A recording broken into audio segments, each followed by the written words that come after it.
Bienvenue à toutes et à tous. Dans ce tutoriel, nous allons aborder la gestion des alarmes sur ProView. Alors, tout d'abord, quelques mots donc, sur l'environnement opérateur et sur les différentes fenêtres qu'on va pouvoir utiliser pour gérer donc, nos alarmes. Alors, sur le bandeau opérateur, l'affichage des alarmes se fait donc, sur la partie gauche. Cette partie est également divisée en deux parties distinctes. La partie supérieure ici qui est destinée uniquement à l'affichage des alarmes de niveau A. Et la partie inférieure constituée simplement d'une seule ligne qui sera donc pour l'affichage des alarmes de niveau inférieur. L'affichage ici donc des alarmes de niveau A se fait par défaut sur deux lignes, mais on a la possibilité ici avec le bouton qui est ici donc de pouvoir étendre l'affichage jusqu'à 5 lignes. Ensuite, au niveau donc des informations que l'on retrouve donc sur le bandeau, vous avez ici donc le nombre d'alarmes actuellement actives. Comme on peut le voir ici, donc il y a deux alarmes qui sont actives. Ensuite, vous avez ici donc deux boutons qui permettent en fait de faire les acquittements. Donc à noter qu'on peut donc acquitter indépendamment les alarmes de niveau A et les alarmes donc de niveau inférieur. Ensuite, au niveau des fenêtres, donc première fenêtre, la fenêtre donc des listes des alarmes, accessible donc par l'icône qui se trouve ici. Donc dans cette fenêtre, donc on va voir apparaître donc toutes les alarmes qui sont alors soit actives ou soit non acquittées.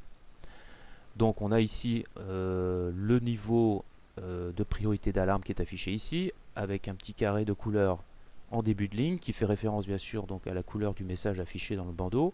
Alors à noter que les alarmes de niveau C et D n'ont pas de carré de couleur. Ensuite, deux symboles ici. Le premier symbole donc en forme de cloche qui signifie donc que l'alarme n'a pas encore été acquittée. Et le symbole ici de triangle avec un point d'exclamation qui signifie donc que l'alarme est toujours active. Deuxième fenêtre, la fenêtre donc des événements, Event List, accessible donc à partir de l'icône située ici. Dans cette fenêtre, donc, on va retrouver l'ensemble de la traçabilité finalement liée aux différents événements, aux alarmes par exemple, et aux messages d'information aussi. Donc dans cette fenêtre, eh bien, on va retrouver à la fois l'apparition des alarmes, la disparition, l'acquittement, etc. Ensuite, troisième fenêtre, donc la fenêtre des alarmes bloquées, donc accessible par l'icône ici du triangle avec la croix. Donc dans cette fenêtre, vous allez retrouver donc l'ensemble des alarmes qui sont actuellement donc bloquées. Donc on va retrouver ici le niveau d'alarme qui a été bloqué donc sur la variable. Ici dans le cas présent, on voit que la variable sensor ft par exemple, c'est le niveau d'alarme B qui a été bloqué sur cette alarme. Alors, petite remarque aussi concernant donc les alarmes bloquées. Sur ProView, lorsque vous bloquez une alarme, eh bien en fait elle est bloquée de façon définitive. Je veux dire par là qu'il n'est pas possible de programmer, comme c'est le cas dans certains systèmes où il est possible donc de programmer un déblocage d'alarme. Sur ProView, cette fonction donc n'existe pas. En tout cas sur la version que j'utilise qui est la 5.4, cette fonction n'est pas disponible. Donc lorsque vous bloquez une alarme, le blocage de cette alarme est donc définitif. Donc c'est à vous après de manuellement de venir débloquer cette alarme. Alors concernant donc les objets de supervision. Donc il existe deux types d'objets de supervision qui vont nous permettre donc de gérer les alarmes.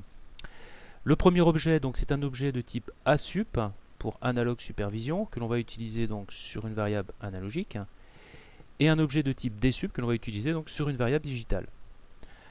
C'est donc à partir de ces objets que l'on va également donc paramétrer la valeur des seuils ainsi que les textes qui vont apparaître donc sur le bandeau opérateur. On va également définir à partir de ces objets donc la nature également de l'événement. On verra qu'il y a des événements de type alarme et des événements de type information. Et c'est également à partir de ces objets qu'on va définir aussi le niveau de l'alarme. Ensuite, donc ces objets, on va avoir la possibilité de l'utiliser dans plusieurs cas de figure. Alors, première possibilité, c'est de l'utiliser ou de les utiliser dans un programme automate. Donc on va placer des objets ASUP ou DSUP que l'on va ensuite donc connecter avec des objets soit une variable ou soit un signal pour pouvoir donc faire une détection de seuil par exemple. Ensuite, deuxième possibilité, c'est de pouvoir les utiliser maintenant en dehors d'un programme automate. Cette fois-ci, l'objet ASUP ou DSUP, on va le connecter ou le placer en objet enfant directement donc de notre signal, qui soit analogique ou digital. Et on va pouvoir bien sûr récupérer ensuite le statut ici donc de nos objets de supervision pour pouvoir ensuite les utiliser dans un programme automate. Alors à préciser également que concernant notamment en particulier donc ici l'objet ASUP, l'objet ASupervision ne réalise que une seule détection. Donc si vous voulez réaliser par exemple une détection de 2 seuils sur une variable, vous êtes obligé bien sûr de placer 2 objets ASUP ici. Et enfin la troisième possibilité, eh bien, c'est d'utiliser des objets de type base component, qui sont en fait des objets intégrés dans lequel est déjà inclus l'ensemble des fonctions nécessaires donc, pour traiter un signal, par exemple un signal en provenance d'un capteur de débit ou de niveau par exemple. Donc dans ce type d'objet, on va retrouver donc les fonctions suivantes. On va retrouver bien sûr la partie destinée donc à la variable en elle-même, où on va définir donc l'échelle, éventuellement le filtrage si on souhaite faire un filtrage sur le signal. On va ensuite retrouver une fonction de trend, d'enregistreur, donc qui est directement intégrée donc dans l'objet base component. Et enfin, on va retrouver eh bien, les objets de supervision qui font partie intégrante également donc, de l'objet base component. Alors, soit des objets de type analogique ou digital, en fonction du type de base component que l'on va utiliser. Et on pourra bien entendu récupérer donc le statut de ces objets pour ensuite, bien sûr, les utiliser dans un programme automate. Alors, à noter également que ces objets base component ont la particularité d'avoir donc un subgraphe qui est rattaché à chacun des objets. Donc ce subgraphe en fait qui va jouer le rôle ici de faceplate, lorsque l'on va l'appeler à l'écran, eh bien on aura la possibilité donc d'accéder directement aux informations de l'objet base component, comme par exemple la valeur des seuils. Donc ce qui permettra donc de pouvoir modifier directement à l'écran donc la valeur des seuils par exemple de détection. Donc concernant maintenant donc, le processus donc, de traitement des différents blocs de supervision, alors lorsque vous allez donc créer votre projet, il y a un objet message handler qui va être donc créé automatiquement et intégré donc, dans l'architecture Node de votre projet. Et cet objet message handler est en fait un serveur de messages qui va définir la façon dont va fonctionner donc les blocs de supervision et en particulier le temps de scrutation de ces blocs de supervision. Alors lorsque vous allez donc ensuite démarrer votre application, eh bien cet objet message handler va donc définir un service qui va venir donc scruter l'ensemble de tous les objets de supervision, à la fois les analogues comme les digitales, avec une périodicité déterminée qui sera défini donc dans le paramètre DetectTimer de l'objet. Ce paramètre est mis par défaut à 1 seconde. Donc, ce qui veut dire que l'ensemble donc, de tous les objets de supervision sont donc scrutés toutes les secondes. Ce qui veut dire aussi donc, que le seuil, enfin le calcul du seuil est donc réalisé toutes les secondes. Ensuite, vous avez un deuxième paramètre qui est le paramètre MessageTimer, qui est également un paramètre donc, de l'objet message handler, qui lui va définir donc, la périodicité à laquelle les messages qui vont être générés par les blocs de supervision seront transmis donc, à la fenêtre opérateur, au bandeau opérateur. Alors revenons quelques instants sur le paramètre DetectTimer.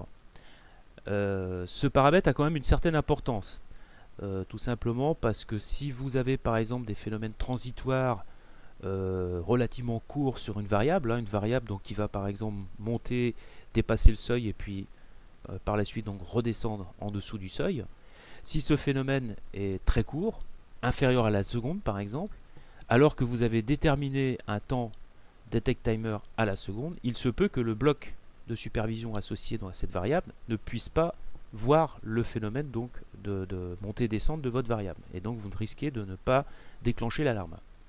Donc c'est un paramètre qu'il faudra ajuster en fonction bien sûr des possibilités de ce genre de phénomène transitoire que vous pouvez avoir sur vos process, et éventuellement donc diminuer la valeur donc de ce timer. Alors donc ce qu'on vient de voir là, c'est le fonctionnement donc des blocs de supervision qui sont définis en dehors d'un programme automate. Si maintenant vous avez défini des blocs de supervision dans votre programme automate, eh bien en fait le temps de scrutation de ce bloc de supervision ou de ces blocs de supervision sera en fait défini par le temps du PLC thread associé donc à votre automate. Donc si vous avez par exemple un PLC thread défini à 100 millisecondes, ça veut dire que le bloc sera exécuté toutes les 100 millisecondes. Donc à partir de là, effectivement, vous avez la possibilité de voir des phénomènes peut-être transitoires, cette fois-ci beaucoup plus courts. Alors avant de passer donc à la manip, dernière petite chose à dire, on en a déjà parlé un tout petit peu donc en début de tuto concernant donc les niveaux d'alarme. Alors sur ProView en fait on a deux types donc d'événements que l'on va pouvoir utiliser, des événements donc de type alarme ou des événements de type information, de type info. Au niveau des événements de type alarme, on aura donc à notre disposition 4 niveaux possibles, de A jusqu'à D.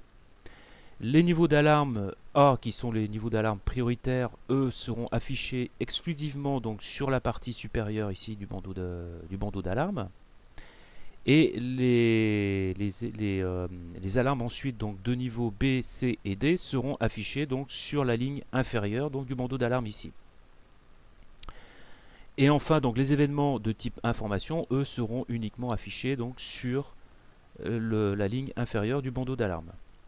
Alors la différence qu'il y a maintenant entre les événements de type alarme et les événements de type info, les événements de type alarme, eux, seront systématiquement et par défaut donc affichés au niveau donc de la fenêtre opérateur, du bandeau opérateur.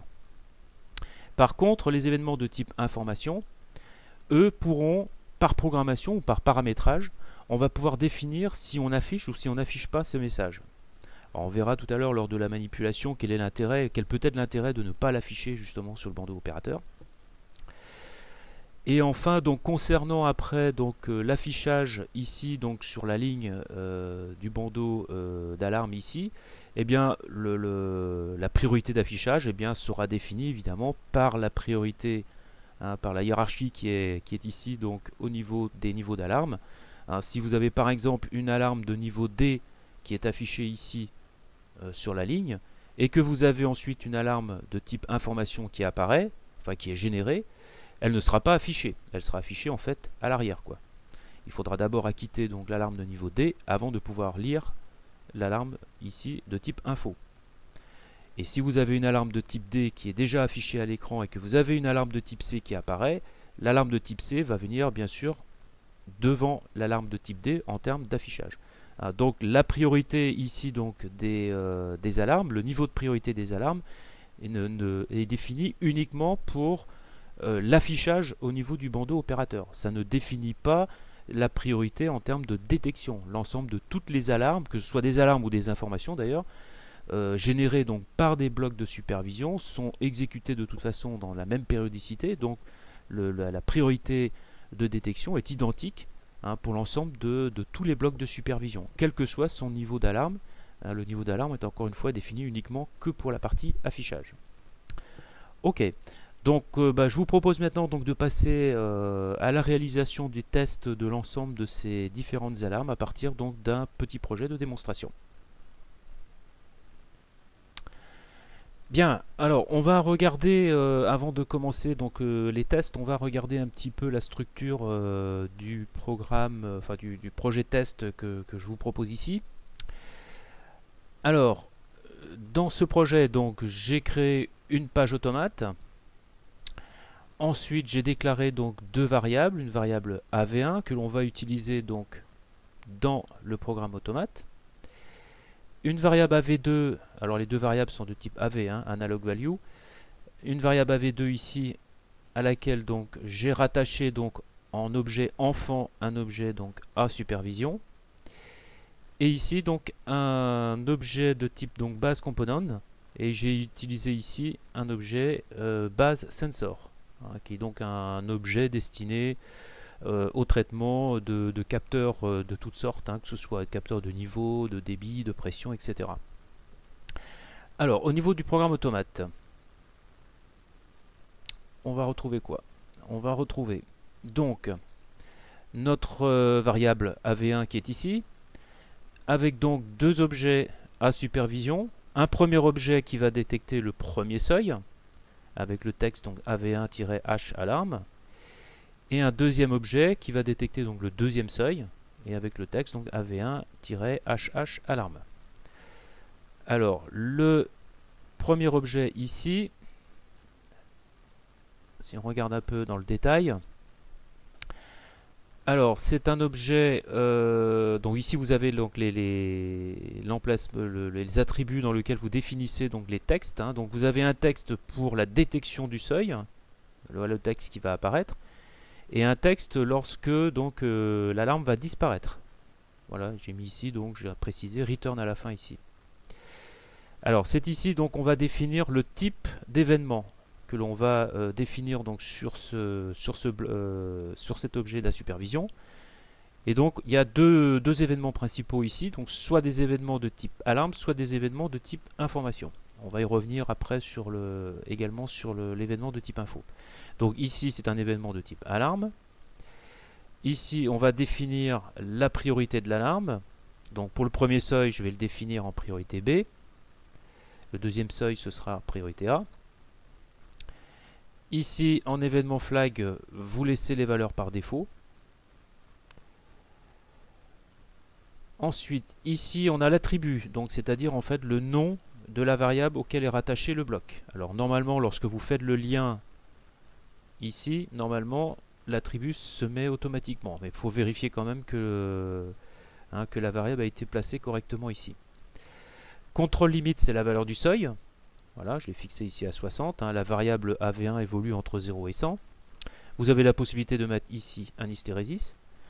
Ici, le paramètre I, qui est par défaut à 1, va définir en fait dans quel sens va être détecté votre seuil.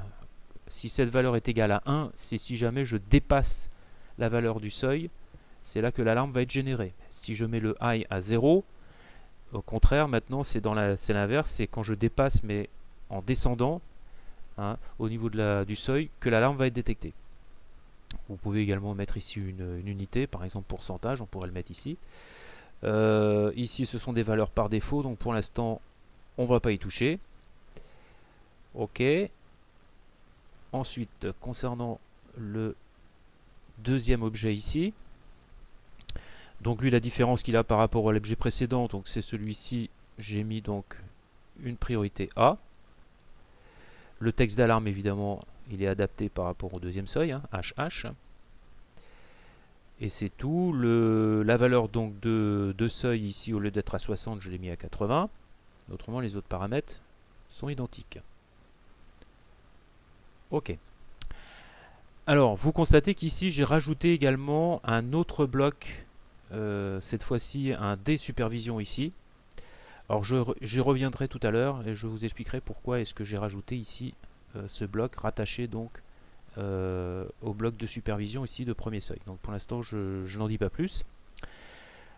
Alors on a vu également donc on avait ici donc paramétré un objet donc base sensor. Alors pour pouvoir ensuite donc récupérer les informations en provenance de cet objet vers le programme automate, on va utiliser un objet qui s'appelle SensorFO, que l'on trouve dans ici Component, Base Component, et Base SensorFO, il faut le chercher, il est ici. Voilà. Voilà, donc ça je le supprime. Ok. Alors, si on regarde maintenant la partie paramétrage donc de cet objet. Alors, on va retrouver ici un certain nombre donc, de connexions que l'on va pouvoir définir sur l'objet. Bon, ici, je les ai toutes cochées, mais si je veux récupérer simplement que les deux valeurs de seuil haut et seuil très haut, il suffit simplement de décocher les deux autres valeurs si on ne les utilise pas. La valeur val, bien sûr, c'est la valeur donc, analogique en provenance donc, de notre bloc base component. Donc pour l'instant, je peux laisser comme ça. Le PLC Connect, en fait, il va être défini dans l'objet base component, donc dont on va voir dans un instant. Et pour les autres paramètres, pour le moment, je n'en parle pas. Ici, c'est juste erreur et warning, c'est juste pour les animations au niveau du subgraphe de l'objet. Donc pour l'instant, je n'en parle pas. Voilà. Donc ça, c'est la première possibilité. Et la deuxième possibilité qu'on peut éventuellement utiliser également, c'est d'aller utiliser donc un objet que l'on va récupérer ici dans Digital, qui est un objet de type get. Alors, il est ici, getDP. GetDP pour Digital Parameter. Et donc cet objet-là, en fait, va nous permettre d'aller directement récupérer. Donc si je passe maintenant ici en affichage planière, que je retrouve ici, j'ai ici donc mon objet base sensor ici. En appuyant sur la touche Shift ou majuscule et cliquant sur la feuille ici, je récupère donc l'ensemble des paramètres de cet objet et je continue ici au niveau des paramètres et j'obtiendrai donc un paramètre qui se trouve ici dans Alarme, qui se trouve ici, Action. Voilà. Donc ce paramètre là, en fait, c'est le résultat finalement du test de la détection de seuil. Et donc on constate que ici dans ce bloc, la référence donc de la variable qui est ici, c'est plan sensor limit h alarme.action. Donc c'est effectivement le nom complet jusqu'à cette valeur là. Et ici donc lorsque dans le bloc composante donc le seuil sera atteint, eh bien cette valeur là donc va passer à 1. Donc ce qui permettra éventuellement de pouvoir récupérer cette information là et d'interagir après sur le reste du programme. Voilà, on a deux possibilités, soit par le bloc SensorFO ou soit directement en allant chercher donc la valeur de sortie du bloc à supervision associé donc aux bases components. Ok, donc pour l'instant, je ferme celui-là. Alors, concernant donc maintenant le bloc de supervision rattaché ici à la variable AV2, alors si on regarde son paramétrage, on va retrouver en fait le même type de paramétrage que ce qu'on a vu précédemment.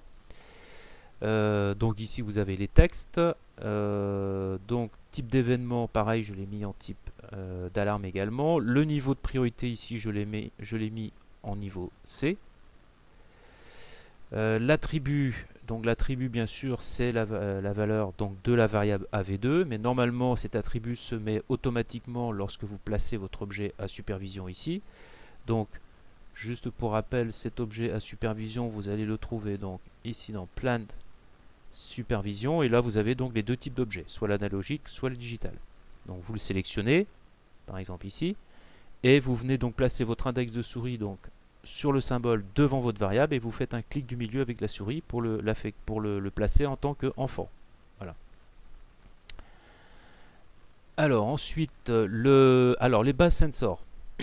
Donc on a parlé donc en début de tuto donc des objets de type base component que l'on va retrouver donc dans le répertoire ici component, base component. Et là donc vous avez un certain nombre d'objets. Donc vous en avez déjà une certaine quantité, on va dire. Donc ce sont des objets en fait spécialisés. Ce sont des objets spécialisés que l'on va utiliser donc pour interagir avec soit des capteurs, soit des vannes, soit des pompes. Vous en avez vraiment de toutes sortes.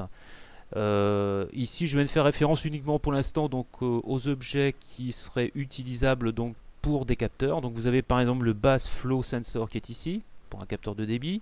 Base Level Sensor pour un capteur de niveau ici. Base Level Switch, et ici donc c'est un détecteur de niveau. Donc ici c'est un objet dans lequel on va retrouver non pas un objet supervision analogique mais digital sur un seuil, etc. Et vous en trouvez encore pour les pressions, vous les avez ici. Pressor Switch, donc c'est pour un pressostat, etc. Alors quelle est la différence qu'il y a entre par exemple un base flow sensor et un base level sensor? La différence en termes de fonctionnalité, il n'y en a pas, c'est exactement le même. La seule différence qu'il y a, c'est au niveau du subgraphe qui est associé à chacun de ces blocs. il est en fait designé il a un design effectivement qui fait penser plus à un capteur de niveau par exemple pour celui-ci. Je l'ai vu où est-ce qu'il est, il est là. Voilà le base level sensor en fait où sur le graphe est représenté un réservoir avec un bar graphe, etc. Donc voilà, la seule différence est uniquement qu'au niveau du subgraphe, hein. Donc autrement les fonctionnalités c'est exactement les mêmes choses. Alors vous voyez que moi j'ai par contre j'ai utilisé un simple base sensor. Donc le base sensor qui est exactement la même chose que ce qu'on vient de voir. En fait, lui, il va se trouver ici dans All Class, base composant, et base sensor, il est là.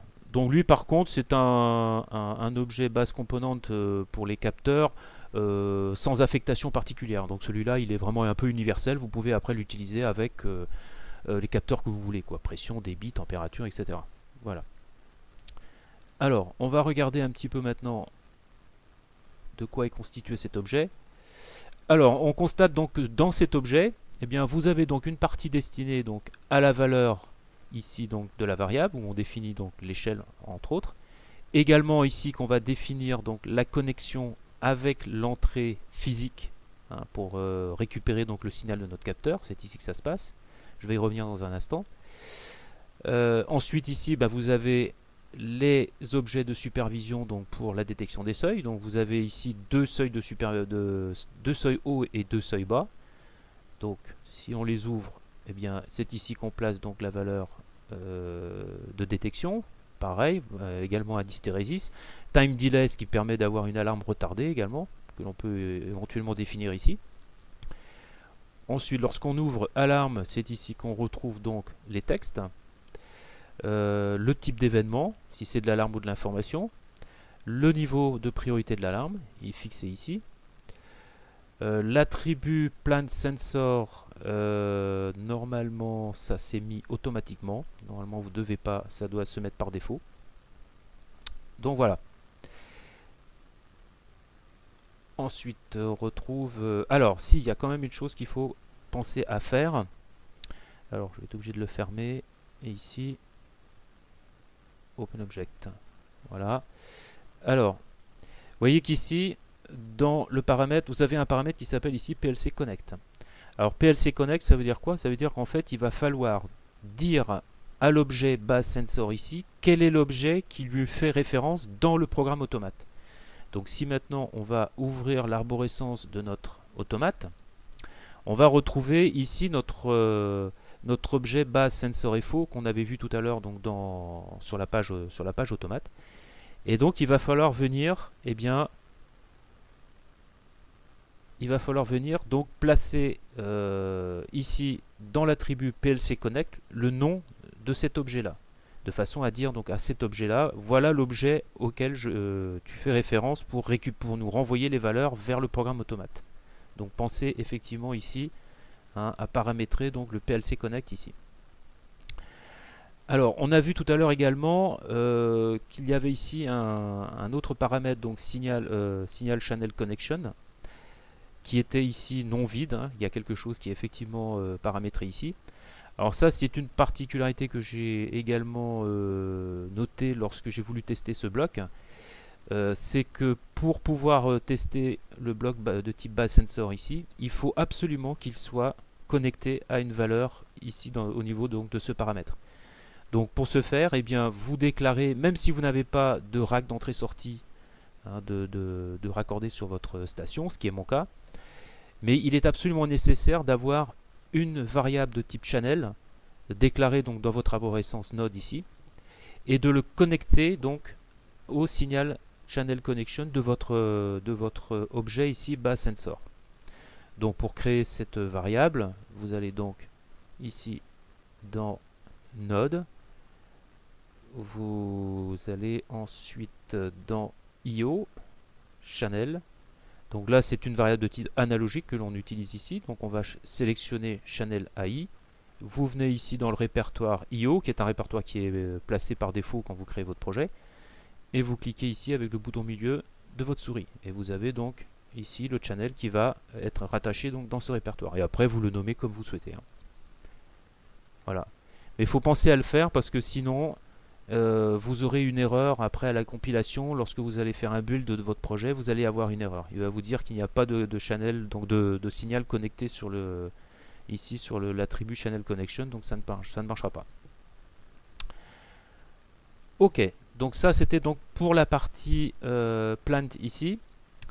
On va ensuite maintenant regarder la partie donc node. Alors, on a parlé en début de tuto donc d'un objet message handler qui gère donc les scrutations des objets de supervision. Donc ça, c'est un objet qui est créé donc par défaut. Donc celui-là, il n'est pas à créer. Il est créé par défaut lorsque vous créez votre projet. Donc, on va juste regarder en quoi il consiste. Donc vous avez ici le paramètre detect timer, on en a parlé également. Alors par défaut il est à 1 seconde, moi je l'ai mis à 0,1 seconde, mais vous pouvez le laisser à 1 seconde pour tester, il n'y a pas de souci. Et le message timer est pareil, il est placé également à 1 seconde. Alors par défaut donc vous avez dans Event List Size, vous avez ici une valeur qui est égale à 100 et Max Application Alarm 50 et Max System Alarm qui est égal à 50 aussi. Donc par défaut ces valeurs sont déjà placées. Par contre ici Event Log Size, par défaut il est à 0. Alors je vous invite ici à le mettre à une certaine valeur, 50, 100, pour des tests, peu importe. Donc ça c'est un paramètre en fait qui va définir le nombre d'événements que l'on va pouvoir rechercher dans l'historique des alarmes. Voilà, par défaut il est à 0, alors pourquoi je ne sais pas. Mais donc il faudra penser si vous souhaitez après faire des recherches, on va essayer de le faire tout à l'heure. Donc de placer ici une certaine valeur, mettez 100 par exemple. Ok. Ensuite, alors petite remarque également concernant donc l'objet base component, on a vu qu'il y avait également une fonction, alors je l'ai peut-être pas montré, on avait une fonction trend aussi ici, donc qui permet donc automatiquement de définir un enregistreur associé à la variable. Alors si vous souhaitez donc tester cette fonctionnalité, pensez également à rajouter dans votre architecture Node ici, au niveau par exemple dans le répertoire serveur, pensez à rajouter un objet de type ds-trendconf. Ça c'est un objet qui est indispensable pour permettre aux enregistreurs de fonctionner. Il n'est pas placé par défaut. Alors le ds-trendconf, normalement il se trouve dans serveur, il est ici. Voilà, donc vous le placez. Et vous venez cliquer au clic du milieu ici sur le répertoire serveur et vous avez votre objet, après vous le nommez comme vous voulez et vous avez l'objet qui apparaît ici. Et en termes je crois même de paramétrage, il n'y a rien à paramétrer parce que par défaut il met un scan time à 1 seconde, c'est très bien, donc vous laissez comme ça. Voilà, juste une petite remarque comme ça. Alors dernière chose, c'est au niveau ici des paramètres de l'objet OPPlace, donc de l'environnement opérateur. Alors, ici, il y a quand même une chose qui est à faire absolument, parce que sinon, vous allez vous rendre compte que ça ne fonctionnera pas. Vous n'aurez aucune alarme qui sera générée. C'est ici, au niveau donc, du paramètre Event Select List. Il va falloir placer ici, dans la première ligne, vous allez placer ici le nom de votre répertoire planière ici. Donc moi, mon répertoire principal ici, il s'appelle donc Plant. Et bien, vous placez le nom ici. Si par exemple vous aviez un deuxième répertoire, un plan 2 par exemple, et bien si dans ce plan 2 il y a également des alarmes qui sont générées à l'intérieur par des objets de supervision ou des programmes, etc. Si vous souhaitez ensuite donc récupérer ces alarmes dans l'environnement opérateur, vous êtes également obligé de donner le nom, de mettre le nom ici. S'il y avait donc un deuxième ici donc répertoire planière, plan 2 par exemple, on mettait ici donc plan 2 également. Voilà, donc pensez à le faire, sinon ça ne marchera pas. Et enfin, je réfléchis, est-ce qu'il y a pas mal d'options là-dedans, donc c'est vrai que normalement, je regarde, normalement c'est tout. Oui, c'était ça le paramètre principal qu'il ne fallait pas oublier ici. Voilà. Ok. Alors, je termine avant de démarrer l'application donc par vous présenter le petit synoptique que j'ai fait ici. Voilà. Ok. Donc j'ai fait ici donc pardon, excusez-moi. J'ai fait donc ici un petit synoptique donc pour pouvoir tester les différentes fonctionnalités qu'on vient de voir. Donc on va avoir ici donc 3 sliders qui vont me permettre donc d'agir sur les variables à la fois AV1, AV2 et la variable donc la variable du sensor, hein, enfin du bloc component de sensor ici. Alors ici au niveau des affectations, bon, rien de particulier, hein, value attribute ici c'est donc l'actual value de la variable. Bon, ça on a l'habitude maintenant depuis qu'on fait quelques tutos, donc on a l'habitude de voir cette syntaxe. Alors par contre, je vais peut-être m'attarder quelques instants sur la programmation donc de l'appel du faceplate en fait, associé donc aux bases composantes ici là. Alors sur le champ, en fait ce que j'ai décidé en fait, j'ai décidé que quand j'allais cliquer sur le champ de valeur ici, j'allais ouvrir donc le faceplate, hein, associé donc à l'objet base sensor. Pour ce faire donc, on va définir donc sur le champ ici de valeur, on va définir donc une action commande. Et dans le champ commande ici, on va mettre donc open espace graph slash class slash inst égale plan-sensor, c'est-à-dire le nom, hein, de l'objet base component qu'on a donc défini dans notre arborescence planière ici là. Donc ça c'est pour ouvrir donc le faceplate associé donc à cet objet. Alors ce qu'on peut faire aussi au niveau, toujours pareil, au niveau donc de ce champ de valeur, on peut également cocher ici l'option pop-up menu. On verra tout à l'heure lorsqu'on va lancer donc le graphe, que on aura accès, donc à partir de cette option, on aura accès effectivement à un certain nombre d'options qui seront quand même relativement intéressantes. Donc pensez également éventuellement à cocher cette case. Ok, bah c'est tout, il n'y a rien de particulier à dire autrement sur le synoptique, donc je le ferme. Et on va donc passer maintenant donc au test des alarmes. Bien, donc j'ai démarré donc j'ai lancé donc l'application, hein, le projet. Alors, on va commencer donc par tester la première alarme générée ici donc sur notre variable AV1. Alors, je vais ouvrir déjà la vue ici alarme list. Ensuite, je vais ouvrir également la vue event list des événements. Je vais le retrouver ici. Et on va également ouvrir la vue de blocage des alarmes et on va faire aussi donc des blocages d'alarmes. On va voir comment ça se passe. Ok. Alors, je commence avec donc la première variable. Donc, j'ai un slider donc qui va faire évoluer ici donc la valeur de AV1. Dès que je vais passer au-dessus du premier seuil, j'ai donc la première alarme qui vient d'apparaître. Le petit triangle ici veut dire donc que l'alarme est active. Ici, le 1 signifie donc que j'ai une alarme active dans la liste des alarmes. Je vais continuer à augmenter la valeur jusqu'à dépasser le deuxième seuil.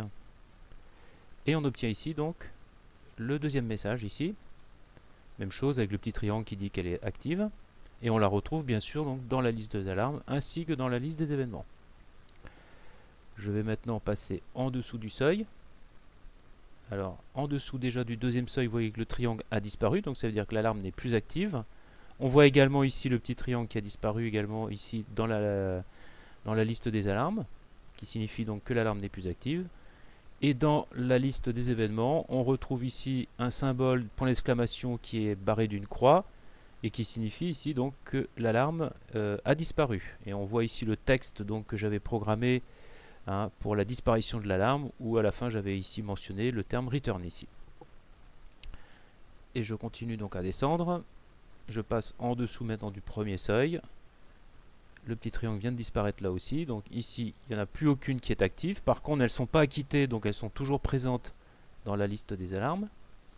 Et on voit qu'ici, au niveau donc de la liste des événements, on voit bien que le premier seuil a également disparu ici. Alors bien sûr, vous pouvez acquitter les alarmes, hein, en appuyant ici donc sur les boutons d'acquittement qui se trouvent ici. Donc ici, dans la liste des alarmes, bien sûr, elles ont disparu. Au niveau de la liste des événements, qui est en fait la liste, hein, de la traçabilité donc au fil de l'eau, on voit bien qu'ici, on a nos deux acquittements qui apparaissent ici. Alors petite particularité, c'est vrai que le texte n'apparaît pas, il n'y a pas de texte de description qui apparaît ici hein, au niveau des messages. Bon, enfin, on voit quand même que c'est affecté ici à la variable AV1, donc ce qui permet quand même de repérer l'acquittement qui est destiné donc ici pour la variable d'AV1 ici. Hein. Ok, donc ça c'était donc le premier test. Alors maintenant on va faire donc un blocage d'alarme. Alors ici j'avais mis un pop-up menu qui me permet justement d'accéder au bloc event ici. Alors soit vous pouvez le faire de cette manière ou alors vous sélectionnez ici par exemple une alarme AV1 ici, n'importe laquelle, et vous cliquez ici sur l'icône du triangle barré et vous obtenez également donc hein, ici la fenêtre de blocage. Alors sur la variable AV1 donc j'avais deux seuils que j'ai représenté ici avec les deux sliders là. Le premier seuil était donc de niveau B et le deuxième seuil était de niveau A. Alors au niveau maintenant de la hiérarchie des blocages ici, si vous bloquez l'alarme de niveau A, vous bloquez également l'ensemble de tous les niveaux d'alarme qui sont en dessous, y compris le message d'information. Donc la totalité des messages, hein, finalement des fonctions de supervision associées à la variable seront bloquées dès l'instant où vous bloquez donc la variable de niveau, enfin le niveau d'alarme A ici. Si vous bloquez le niveau d'alarme B, vous bloquez également la C et la D. Par contre, vous ne bloquez pas la A. Et vous ne bloquez pas non plus l'alarme de type info également. On verra tout à l'heure dans l'essai suivant. Donc pour l'instant, je vais bloquer par exemple uniquement que l'alarme de type B. Donc je sélectionne ici type B, je fais Apply. Vous constatez que dans la liste donc, des alarmes bloquées apparaît donc ici la référence à la variable AV1. Vous avez le row d'attache et vous avez ici donc le niveau d'alarme qui a été bloqué, alarme de niveau B. Alors je vais laisser la fenêtre à l'écran et je vais maintenant essayer par exemple le premier seuil. Vous voyez, je suis passé au niveau du premier seuil. Le premier seuil n'est pas généré, il est bloqué. Par contre, le deuxième seuil, lui, il est toujours actif. On le voit apparaître ici. Donc je vais descendre en dessous et descendre ici. Voilà, je vais la quitter. Alors, remarque très importante. Très importante parce que je me suis fait avoir également. Je suis longtemps posé la question de ce qui se passait. En fait, je me suis rendu compte. Alors, est-ce que c'est un bug ou est-ce que c'est lié à ma configuration? Je ne sais pas. Mais si maintenant, ici, vous souhaitez passer d'un blocage de niveau B à un blocage au niveau A. Et si vous faites par exemple, vous cliquez sur A ici et que vous faites Apply, eh bien ce qui va se passer, c'est que ça va provoquer un défaut au niveau du message handler, un timeout au niveau du message handler, et vous allez donc, c'est un défaut fatal, hein, c'est-à-dire que le serveur de message il est planté définitivement. Hein, et la seule possibilité après donc de revenir à une situation normale, eh ben, c'est d'arrêter complètement tout le projet et de redémarrer le runtime. Donc il ne faut surtout pas faire ça. Donc ici on était bloqué donc en niveau d'alarme B. Ce qu'il faut faire, il faut d'abord passer par un déblocage. Donc vous débloquez d'abord l'alarme ici de niveau B et ensuite seulement vous faites le blocage de l'alarme niveau A. Donc je vais faire maintenant le blocage ici de l'alarme niveau A. Donc vous constatez qu'ici maintenant apparaît dans la liste des alarmes, bon, toujours bien sûr la référence à la variable, et cette fois-ci on a ici hein, la référence donc au niveau d'alarme niveau A. Et donc maintenant si je passe le premier seuil, il n'y a rien qui se passe, je passe le deuxième seuil, il n'y a rien qui se passe non plus.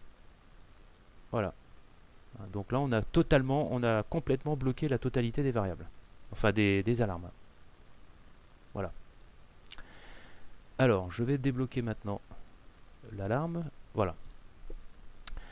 Alors, si vous vous rappelez, donc j'avais placé dans le programme automate, alors je vais ouvrir à nouveau le programme automate pour vous remontrer à nouveau. Voilà. Donc ici, j'avais placé donc un objet ici de type dsup que j'ai connecté ici donc à la sortie du status donc de l'objet asup du premier détection ici, hein, du premier seuil. Et cet objet-là, au niveau donc du message qui va apparaître donc sur le bandeau opérateur, enfin pas sur le bandeau opérateur justement, et cet objet-là en fait, c'est pas un objet de type alarme, c'est un objet de type info. Hein, donc ici en event type, j'ai mis info ici. Alors à savoir que dès l'instant où vous configurez donc un objet de supervision en type information ici, le niveau de priorité ici n'a plus d'importance. Pourquoi? Parce que le message d'information ne tient pas compte en fait des niveaux de priorité. Hein. Il ne tiendra pas compte du tout des niveaux de priorité ici. Alors, lorsque vous placez donc, lorsque vous configurez donc un objet de supervision ici en type info, vous avez la possibilité soit de l'afficher sur le bandeau opérateur. Dans ce cas-là, évidemment, cette alarme nécessitera, enfin cette information nécessitera un acquittement de l'opérateur, ou soit vous décidez de ne pas l'afficher à l'écran opérateur. Alors, il ne sera peut-être pas affiché à l'écran opérateur, mais par contre, cette information va quand même apparaître dans la liste des événements ici. Alors, je reviens maintenant sur notre test. Et vous allez comprendre pourquoi j'ai utilisé ce troisième bloc donc, de supervision. Alors si je reteste à nouveau donc l'alarme sur ma variable AV1 ici. Donc j'ai débloqué toutes les alarmes. Donc maintenant, si je fais le premier seuil, j'ai effectivement le premier seuil qui apparaît. J'ai le deuxième seuil. Lorsque je reviens en dessous, donc les alarmes se désactivent. Ok, on voit bien ici que le petit triangle a disparu. Mais si maintenant je repasse au niveau du premier seuil ou même du deuxième seuil, vous constatez que les alarmes ne sont plus régénérées. Et y compris dans la liste des événements ici. Hein, il n'y a plus de régénération d'alarmes. Et tant que je n'ai pas acquitté mes alarmes, elle ne sera pas régénérée. Alors dans certaines situations, ça peut être embêtant parce qu'on peut malgré tout, même si une alarme apparaît, on peut souhaiter malgré tout garder la traçabilité malgré tout donc sur l'apparition et la disparition de notre alarme. Donc c'est pour ça que le bloc des supervisions donc, que je viens de vous présenter, il aura ce rôle-là. Alors je vais l'activer ici, j'ai mis une case à cocher ici qui permet d'activer justement ce bloc. Et vous allez voir la différence. Donc là je viens d'activer donc le bloc des sup que je vous ai présenté précédemment. Donc je n'acquitte toujours pas mes alarmes, mais cette fois-ci, lorsque je vais passer le premier seuil, vous voyez que ici, dans la liste des événements, apparaît l'information ici, hein, concernant donc le seuil haut de la variable AV1, mais j'ai mis entre parenthèses, j'ai mis flag. Et si je passe en dessous, apparaît également la disparition ici donc de l'information. Je repasse au-dessus. L'information est à nouveau affichée ici. Je repasse en dessous, j'ai la disparition qui apparaît également ici, toujours. Donc ça, cette méthode en fait permet finalement de garder la traçabilité sur l'apparition et la disparition de l'alarme, hein, même si on ne l'a pas acquitté. Alors ça peut être utile dans certains cas, j'imagine par exemple des installations qui peuvent fonctionner sous astreinte, hein, vous n'avez pas forcément un opérateur qui est sur place pour pouvoir acquitter l'alarme, et vous souhaitez malgré tout garder la traçabilité donc sur l'apparition et la disparition de votre alarme, hein, même si l'alarme a été générée une première fois, mais qu'elle n'a pas été acquittée. Donc voilà, donc donc ça c'est une petite particularité que je souhaitais quand même souligner ici.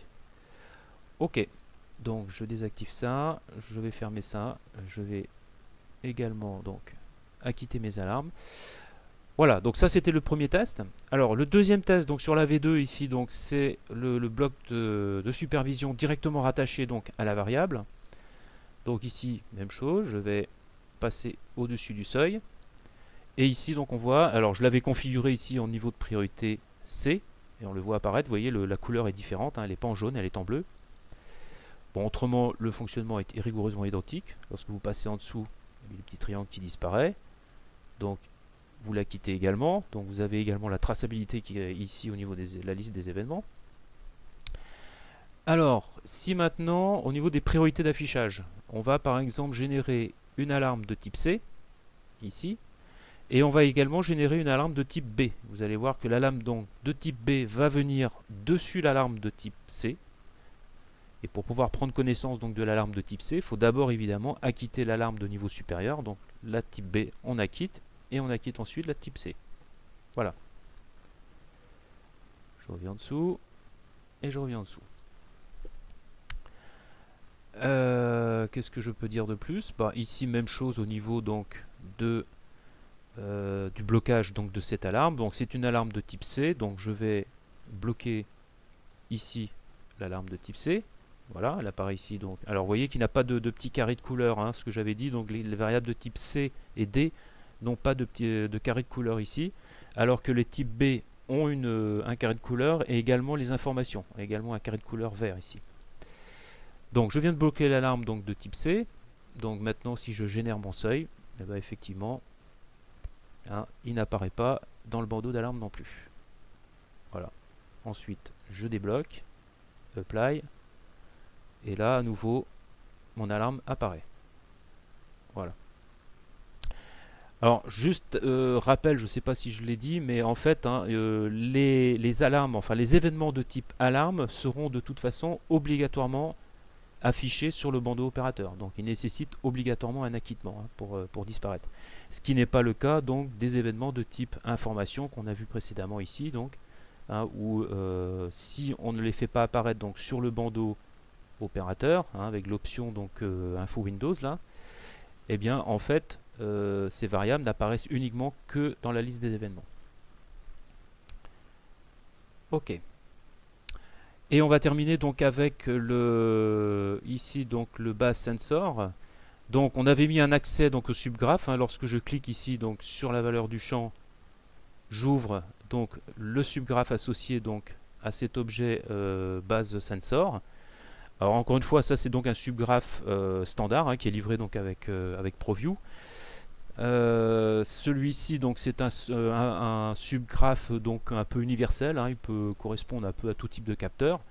Alors sur les subgraphes donc qui étaient dédiés plutôt aux bases flow par exemple, aux bases level sensor, en fait là où ça changeait c'était ici au niveau de la représentation hein, du bar graph qui était ici. Par exemple pour un base componente de type base temp sensor par exemple, vous aviez ici la représentation d'un thermomètre. Voilà, bon, qui faisait rappeler effectivement un capteur de température. Hein, c'est tout, hein, c'est la seule différence qu'il y avait. Donc moi j'ai utilisé donc un base componente standard, hein, du type base sensor tout simple. Donc à partir de ce subgraphe, eh bien, on va pouvoir définir les seuils que l'on va souhaiter utiliser. Alors, vous voyez, donc je viens d'activer les deux seuils bas, donc j'ai les alarmes qui sont également apparues également ici. Alors sachez en savoir donc que la sélection évidemment des seuils ici peut déjà se paramétrer par défaut dans les paramètres du bloc. Hein.